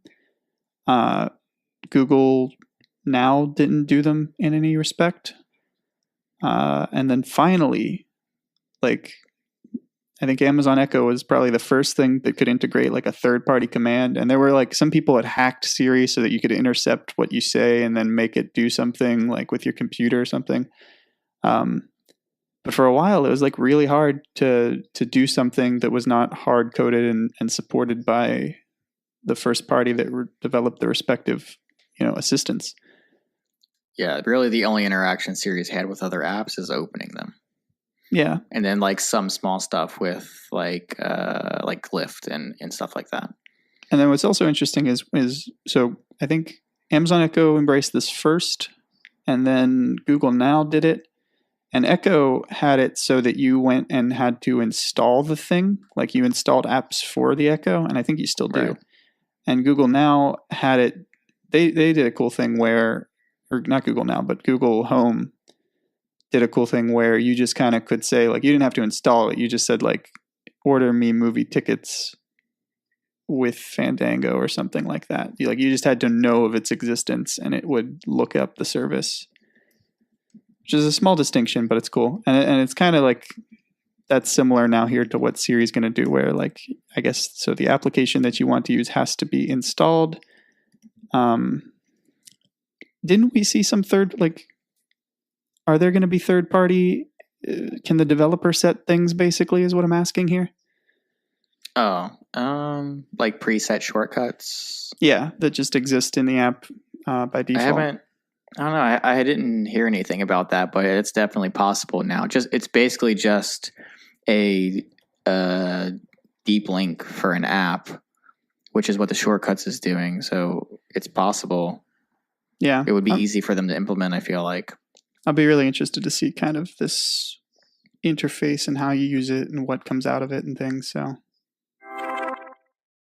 some smaller features are auto operating system updates, which is kind of nice for people like me that I always update to the newest thing whenever it comes out. But I know for some people they'll wait a few days to make sure it's good. But I do like that feature. Adding multiple faces to Face ID on the iPhone 10. There's new Siri voices. Apple Music, you can search lyrics and like in the search.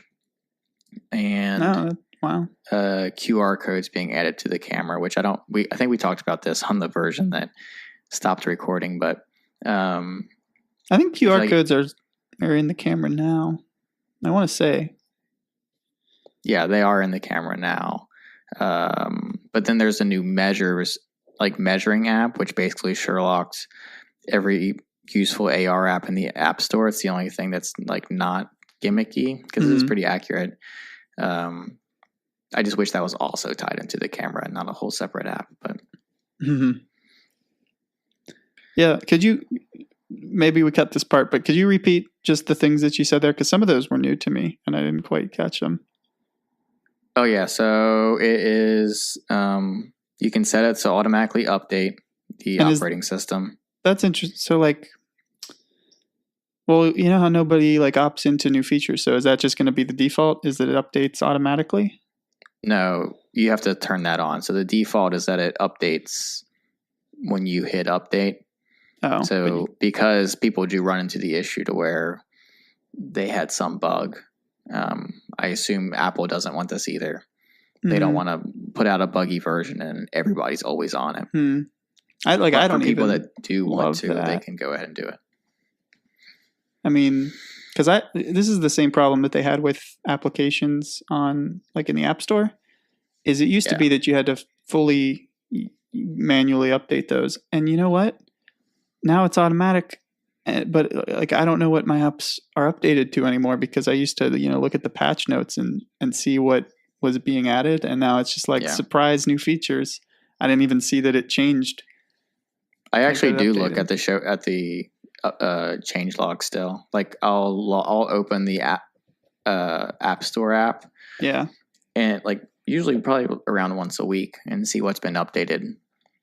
But that's just me. The other problem with that is that now all the developers have realized that, we can just put generic text here because no one looks at these because you don't have to and it updates automatically. Even though, like how lazy is that? You got to spend like an extra 20 seconds to update the patch notes. Yeah. Well, some are like that. Like Instagram is like that. But like Overcast, like the smaller developers do always update the change log with things. So, and then what else? The last small thing was I thought it was interesting that they're dropping the I from everything. So now iBooks is now Apple Books, and this has been a trend the past few years, like dropping the I from things, which I find curious. I don't know. Like they're never going to lose the iPhone, are they? So I don't know what the trend is here, but my theory that is, I don't remember if I said it on like our very first one, but my thought is if it is its own independent device. So I know that I doesn't stand for independent, but if it's independent, I think it has an I in front of it. So you've got iPhone. Wait, let me figure out how my own argument works here. iMac, so that's its own device. It breaks down a little bit with the MacBooks, but you can kind of argue that those are derivative of iMac and they're a kind of iMac. But then you've got things like Apple TV and Apple Watch, and Apple TV is dependent on there being a TV attached to it, and Apple Watch is dependent on there being a phone attached to it. And so this is kind of how I view this right now. And so iBooks turning into books, that kind of makes sense to me because you don't want that in the ranks of iPhone and things. Like I should be reserved for the big products, basically. Yeah, I don't know. I guess that does make sense. Kind of. Also, I think it breaks down in a few spots, but yeah, I don't think they've got a great hold on this. But I'm trying to argue it for them that this is how it should be. So like that's weird because it's like it's iOS, but it's not. But it's also Mac OS. Well, that's just labeling the OS. So it's kind of a different case because it's software. But yeah, it doesn't work great. It's like this is the OS that is for things. Do they still call the Macs iMacs technically, or is that like an old word? The desktop ones are iMacs. Yeah, so that's just rough. I don't know. Yeah. But then there's like the Mac Mini. It's not everything's not like Apple. The Mac like Mini? They're not kind of, not really, but. And then the last thing I have on here is the AR updates. Yeah. So they've introduced this new, I guess, format called USDZ, which just makes it easier for creating AR apps. It's been adopted by Adobe in the Creative Cloud. And it basically allows like a WYSIWYG type editor for AR objects and scenes that then can be, I guess, used or rendered on any, I'm assuming on desktop and on iOS. I don't really understand a lot of the details behind that, but I've like played around. Like I've done a little bit of iOS development, and I've played around with trying to make an AR app, and it's been kind of difficult. So it sounds like this is just a step in like making that a lot easier, because the difficult part for me was figuring out all the formats that I need to use to get an object in a three-dimensional object in a scene. Yeah. That was the hard part for me. So it sounds like this would make that easier. I do like, I'm starting to see kind of the vision here with this standardized kind of AR format, like it didn't really make sense. How do you get these assets? So I'm glad to see kind of a route to this being sort of a more popular thing.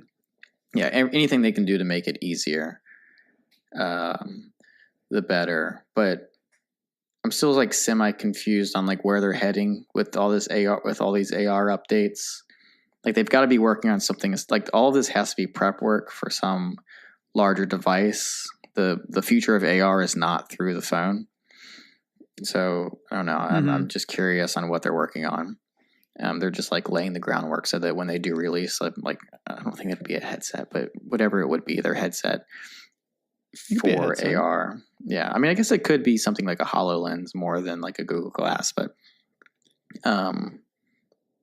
it just seems, I don't know, it would just be weird for them to release something like that. But it's got to be in preparation for that. It could be nothing else.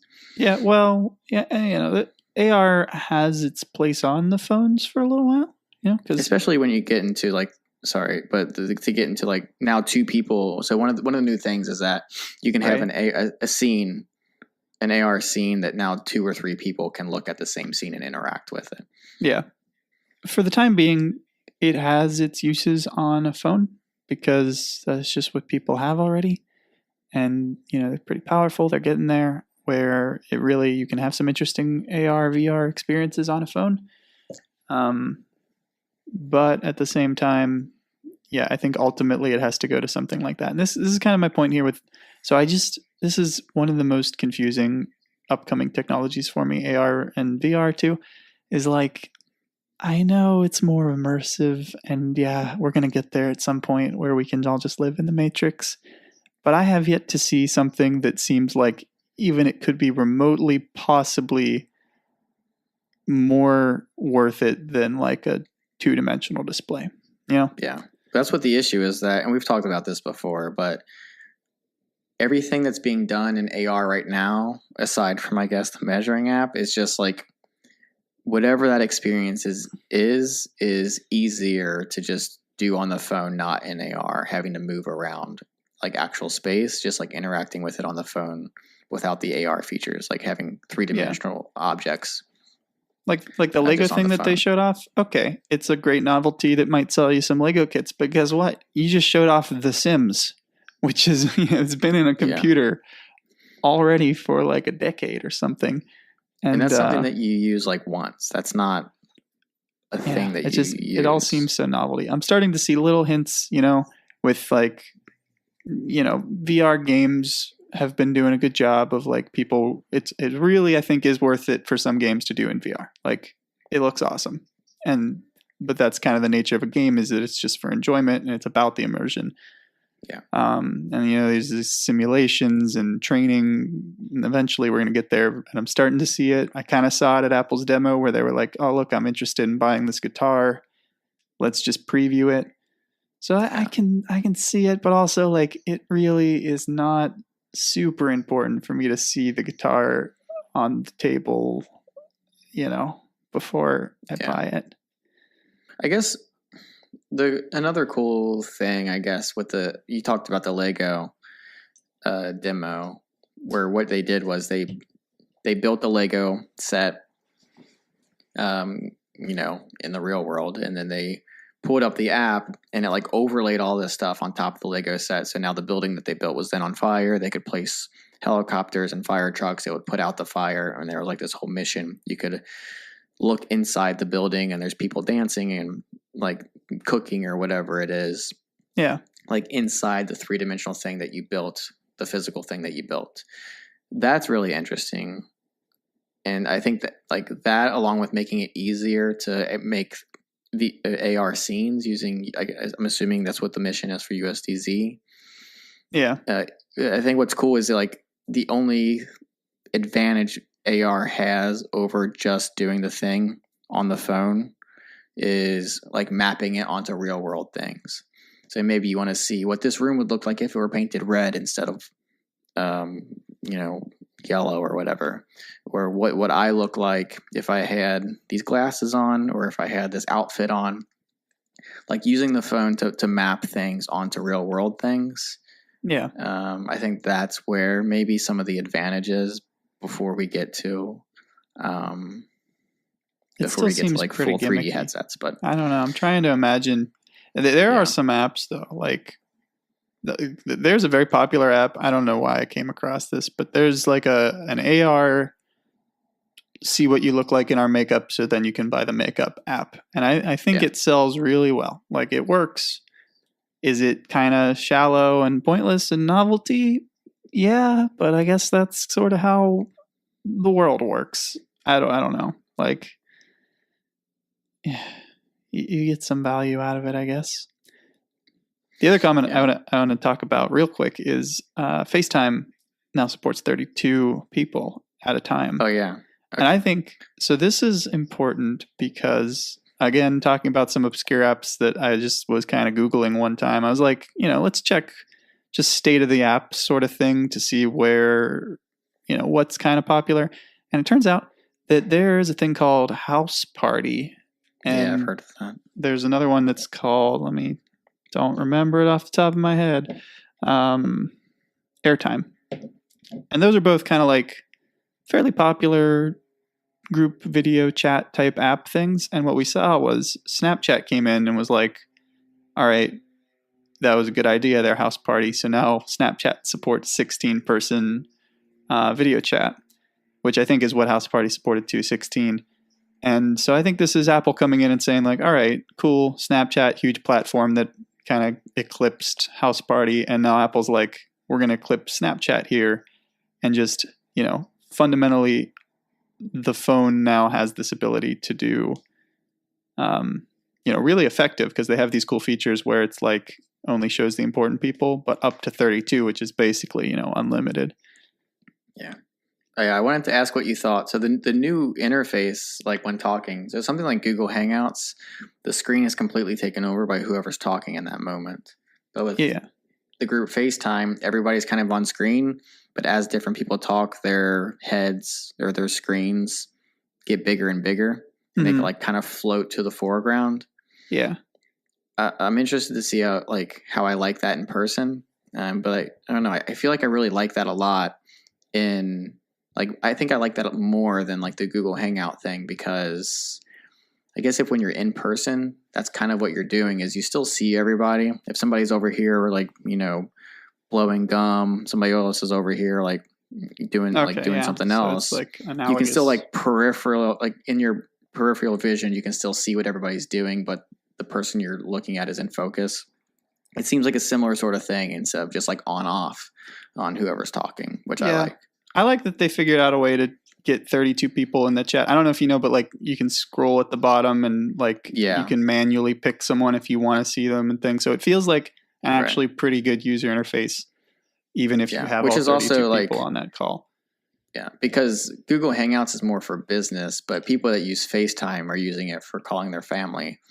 Yeah, and so you have like, you're calling your maybe niece and nephew, but also like your grandma. Your grandma's the only one talking, but maybe you wanna switch to the niece and nephew.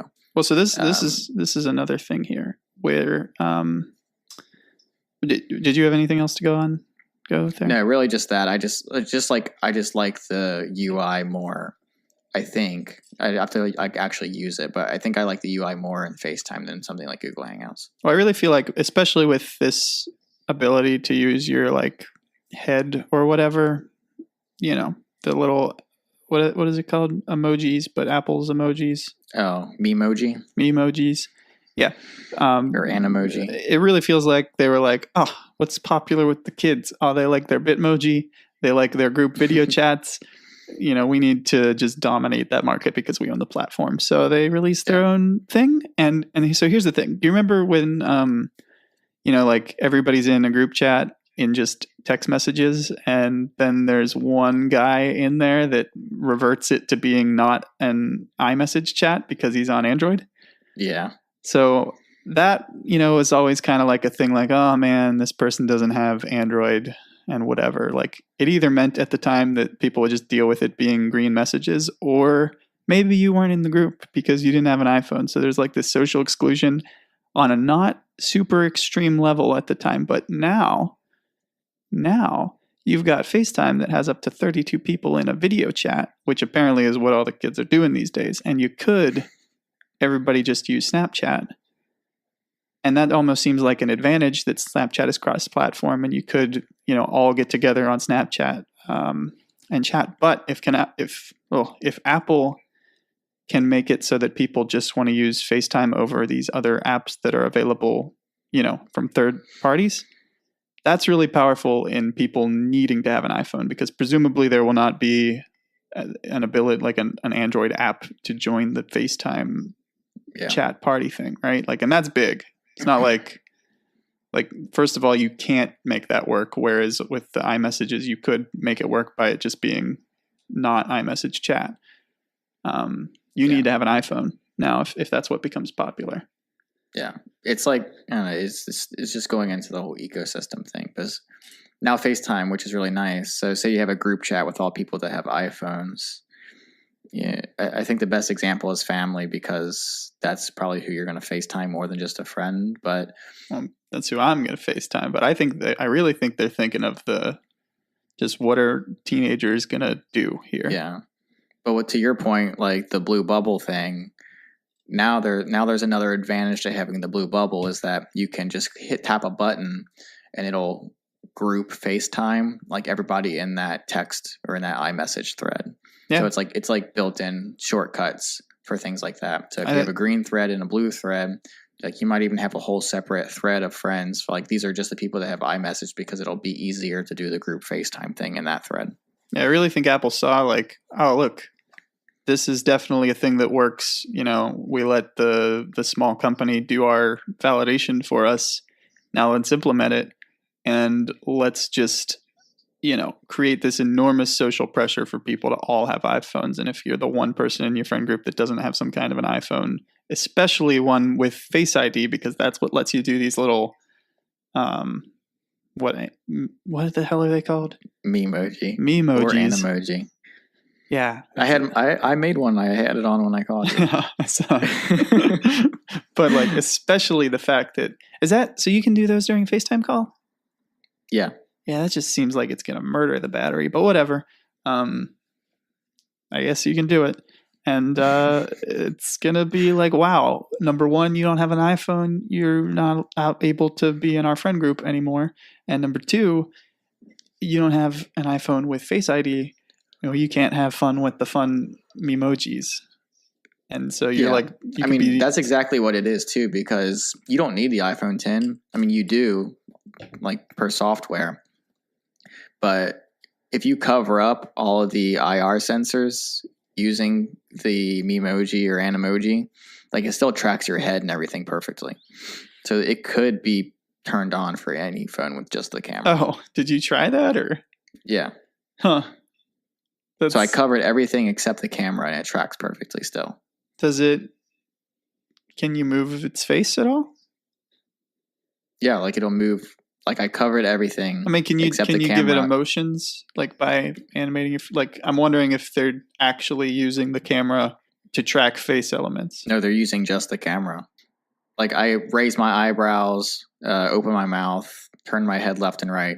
It tracks all of that. Okay, without the so IR just sensors. The camera, they have code in there that's really implemented that will animate the thing, like elements of its face. Yeah, it animates all the same things. The only thing that fails when the IR sensors are covered is the unlock. That's very interesting. I mean, it's comforting that the unlock doesn't work. Does the tongue work in the camera situation? I haven't tested that. Huh. Well, either way, though. But I assume so. If like eyebrows and all that works, I'm assuming the tongue works. This is exactly it. It's like we have the ability. I actually wonder if maybe they're not using. Do you think they're not using the Face ID camera at all in the group chat thing, so to save power? What do you mean? Well, so here's my theory right now. I think Apple said, "Oh, look, we have Face ID," and then they pretended like, "Oh, here's our gimmicky little thing. You can send these animojis with the Face ID camera because now we can track your head really accurately, right?" And so that's what they did in the first iteration, and people sent things, and presumably, I don't know, but presumably those little text message animoji things really did fire up the Face ID camera and record you using that. But I'm wondering if secretly all along they've known that maybe they didn't have the code originally, but they have since come up with it where they don't actually need the Face ID camera to do like facial animation because they can just use the forward facing camera. And that allows them now when they do their 32 person FaceTime chat, so that not everyone's phone is getting murdered by having to power the Face ID camera the entire time. Yeah, no, that's exactly what it's doing. You see what I'm saying? The only thing that uses the Face ID stuff is unlocking. That's interesting. I wonder if it's powered up at all. If you're just sending the thing. Yeah, I'd have to.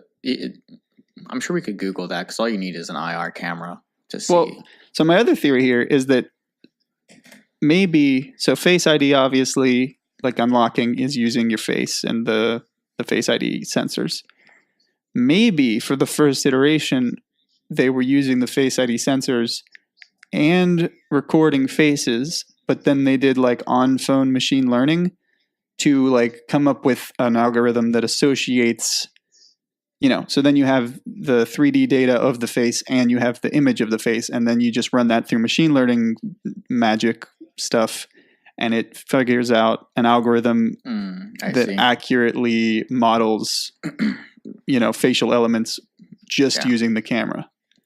So you're saying it like associates whatever the like IR dot pattern was with images, and then after it's gotten the data set down for images, it can just assume what the IR pattern is and doesn't have to use it. Yeah, I'm thinking or maybe they just did it internally, or maybe it doesn't have machine learning components at all, and it's just not that hard to animate things with just the camera, because honestly, I don't think it is that hard. Like, they've done face tracking for, like, if you tap and hold in Snapchat, like, it knows where your face is. And now they have, like, they've always had the eyebrow, triggers and things like that. Like, I think it's not that hard to track your face with just the camera. And I'm not convinced. Well, certainly we know now that you don't need the fancy sensors to do Memoji. They just want you to think that and aren't going to take the time. Like they're never going to probably allow Memoji on a non-Face ID phone because they want that technology to have to be there. Yeah, because that's the whole draw. I mean, the iPhone, like that's not even the best part of the iPhone 10 is that it's all screen. Like I could care less about anything else. But that's the thing about it though, is that they want people to they want to convince people that Face ID is better than the like thumbprint to unlock. Yeah, because it's faster and it also enables all these other things that you couldn't do before, which some of them aren't really that true. I think what they really want is, like I said before, is they want Face ID to be there. Like, even if it makes more sense for it to be a touch-based unlock system, they want Face ID to be there so that in the future they can track your eyes, they can track your face, whether it's malicious or not, because they're pretty good about privacy. It makes sense to be useful to be able to see exactly where you're looking and what you're doing. But if you had not mentioned anything about security or about these cute little Animoji things, and you just came out and said, we're adding a face tracker so that third-party apps can see where your face is, I think it gets received poorly. So they have to take these like indirect steps where it's like, oh, Face ID is for security. Also, there's these cute little Animoji. Now it's only there so that we can see where you're, fine-tuned where your eyes are tracked. We're looking. I actually don't think that third-party apps have access to the Face ID sensors, no, but though. It sets like this precedent so that at some point, the third-party apps, or even just Apple, whoever, I don't know who they're planning it for, but just eventually the goal has to be, right, that somebody's using the Face ID sensors for more than just the occasional unlock or the goofy face mask thing. Like there has to be a lot of value there, I think, in knowing where the user's looking. All right. I think we're going to end it there. Check out the show notes for any links to anything that we talked about. There's also links down there for how to support the podcast, either by we have Bitcoin addresses and also just rating the podcast on iTunes is very helpful. We were talking about this last time.